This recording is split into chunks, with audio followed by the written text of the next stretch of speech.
feel like a little bit more for some of those big wins. But obviously, like you said, yeah, man, super tough to be on the sideline for something like that. Big 12 championship was tough too. I was talking to some of our GAs and stuff, and just sit on the sideline pregame, like, man, like this is where I wanted to be, and that really sucked. But I'm just really happy for our guys to be able to put this season together. Like I said, just cool perspective to watch those guys, the younger guys, get some snaps this year. Just really cool to see. In retrospect, is it kind of amazing to think about how some of those guys who, depth chart wise, probably were not going to see the field, had to be thrown in the fire in key moments where they always perfect no, but they also made some plays where people were like, whoa. Yeah. I mean, that you guys weathered that storm because your room got hit so hard, even going back before your injury with Willich. Yeah. Obviously, that was a big testament to who we've been in the linebacker room, even winter and spring before that last year.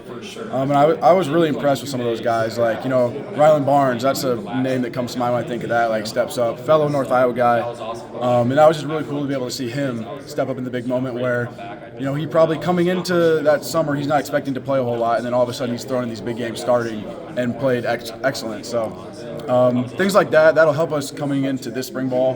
Those guys obviously got a lot more experience, and they're going to be able to push us this spring ball to become even better in the linebacker room. You could have touched on it. You probably grew a lot mentally in having to sit out, but physically and feeling 100%. And how does that mental growth now help you heading into this season? Most of the point is that I'll just kind of going out there playing everything like it's going to be my last snap.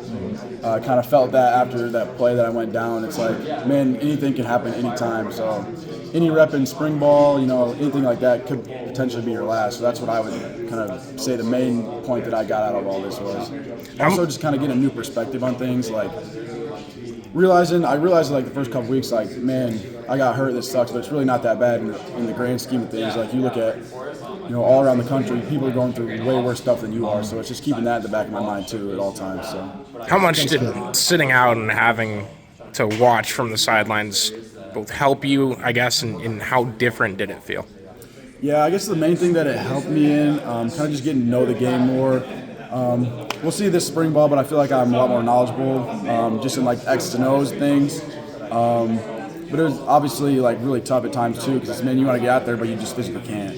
So that's really the main thing I'm going to use going into the spring. Does it give you confidence seeing it from that angle for 12, 13 games and watching, things that you pick up and stuff like that? Yeah, especially watching the sideline, then watching film after. Maybe I'm not as focused as on my own gameplay. It's just like the game in general. And being able to kind of go back through those games with coaches this offseason is going to be really helpful as well.